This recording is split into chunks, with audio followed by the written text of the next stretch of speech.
Tonight, we just sent a Texas-sized message to Washington. Ken Paxton wins the Republican primary runoff in a blowout. Change was on the ballot, and change won. After 24 years in the Senate, John Cornyn's political career will come to an end. I trust the voters of Texas, and they've made their decision, and I must respect it. Now on to November.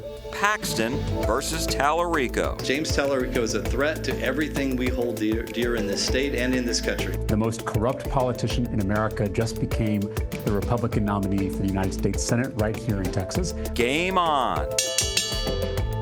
It sure is. Good morning, I'm Jack Fink, and welcome to Eye on Politics on this last day in May. And along with the weather, Texas politics is also heating up, and we're going to begin with the Texas Senate race and Attorney General Ken Paxton's blowout win in the Republican primary runoff against Senator John Cornyn.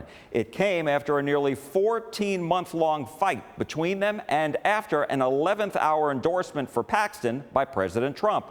Paxton won by 28 percentage points, 64 to 36%. And that's despite the fact that Cornyn far outspent Paxton on TV ads in the primary and the runoff. Tonight, we just sent a Texas-sized message to Washington. I said it in March, and I'll say it again now. Today, change was on the ballot, and change won. Let me be clear, this is not just my win, this is your win. We just proved that this Senate seat doesn't belong to Washington. It belongs to you, the hardworking men and women of this state. After 4 terms and 24 years, the John Cornyn era in the Senate will come to an end when his term expires in December.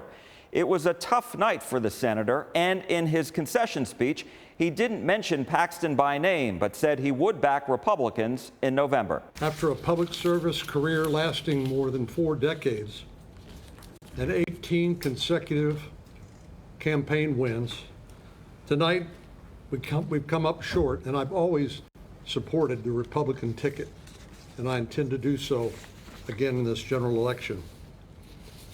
I've said throughout this race that I trust the voters of Texas, and they've made their decision, and I must respect it. In a post, President Trump said, quote, "Congratulations to Ken Paxton on such a tremendous win." He went on to say, quote, "I will do some nice, big, beautiful rallies for Ken. Texas, this will be fun." Paxton now faces Democratic State Representative James Talarico in what is already a bruising battle for the Texas Senate seat. Both campaigns unleashed their attacks on Tuesday night, with Talarico calling Paxton corrupt because of his record and Paxton calling Talarico radical because of his past statements. I spoke with Talarico and I asked him about that. Both campaigns also released new ads targeting each other. My opponent is the most extreme radical the Democrats have ever nominated. Attorney General Ken Paxton didn't waste any time criticizing his Democratic rival for the U.S. Senate seat, James Talarico. And in an interview with me, Talarico fired back at Paxton. The most corrupt politician in America just became the Republican nominee for the United States Senate right here in Texas. Both campaigns also released new digital ads with Talarico using news clips recalling Paxton's impeachment by the Republican majority in the Texas House 3 years ago. A majority of Texas House Republicans voted to impeach one of their own. Paxton is a repugnant character. He was acquitted of all impeachment articles in his trial. Paxton's ad featured some clips of Talarico's past statements that have sparked controversy. There are many more than 2 biological sexes. In fact, there are 6. It is now existential that we try to reduce our meat consumption. I am proud to say that our campaign has officially become a non-meat campaign. Some people know him as Tofu Talarico. Some people call him Six-Gender Jimmy. I've even heard some people call him James Talarico. And others refer to him simply as Low T Talarico. But no matter what you call him, let me tell you this. James Talarico is a threat to everything we hold dear in this state and in this country. Well, I'll be the first to admit that I missed the mark on some of those old statements. But what Ken Paxton is doing is clipping my old cringy comments to distract from his career of corruption. Follow up on what you said before. You described them as cringy comments. Are you disavowing those? We all can look back and be embarrassed by how we said things in the past, and I'm certainly not exempt from that. But what I'm trying to point out is that this is the playbook of puppet politicians. He uses his public office to enrich himself and his donors at our expense. And so the only way that he's able to hold on is by dividing us. During my interview, I asked Talarico more about his statements and how they relate to his policies. What do you say to the beef and cattle industry, certainly very big industries here in Texas, lots of employees, that if you're elected to the Senate, how can you convince them that you would fight to protect those industries? Yeah, I've met with our Texas cattle ranchers, and I'm absolutely committed to protecting the industry here in Texas. And I've heard from a lot of these ranchers that the current administration has sold them out with bailouts for Argentina that undercut the Texas beef industry. And so I am committed to fighting for Texas businesses and Texas workers in the U.S. Senate, just like I did for my local businesses in the Texas House of Representatives. If all that Ken Paxton has is lying about me being a vegan, I feel pretty good about our chances in November. I'm an 8th generation Texan. I've been eating barbecue since before Ken Paxton's first indictment, and I look forward to this contest in the weeks and months ahead. You also said, quote, "You can't call yourself a Christian and destroy God's creation with greenhouse gases." How does your thought influence your policy to the oil and gas industry? And if you are elected, will you move your energy policy and hope to move the U.S. energy policy away from President Trump's drill, baby, drill? I'm for an all-of-the-above energy strategy. I want to protect good-paying oil and gas jobs here in Texas and invest in good-paying jobs in renewables, in wind and solar and batteries and geothermal. It's going to take an all-of-the-above strategy to be able to keep Texas #1 in energy and combat climate change. We can do both of those things at the same time. You know, I had family members who worked in the Texas oil and gas industry. I went to public schools funded by the Texas oil and gas industry. So my commitment to good-paying oil and gas jobs is absolute. And as a U.S. Senator, I will fight for all Texas industries. And you spoke before about lowering costs and raising incomes. So if you get to the U.S. Senate, do you have specific plans to make that happen? I think we can immediately reduce the price of groceries by repealing these crazy tariffs that are driving up costs all over Texas, all over America. I think when it comes to gas prices, we can immediately drop the price of gas by suspending the federal gas tax. That would drop the price of gas by 18 cents a gallon immediately. And then I've proposed suspending the federal diesel tax.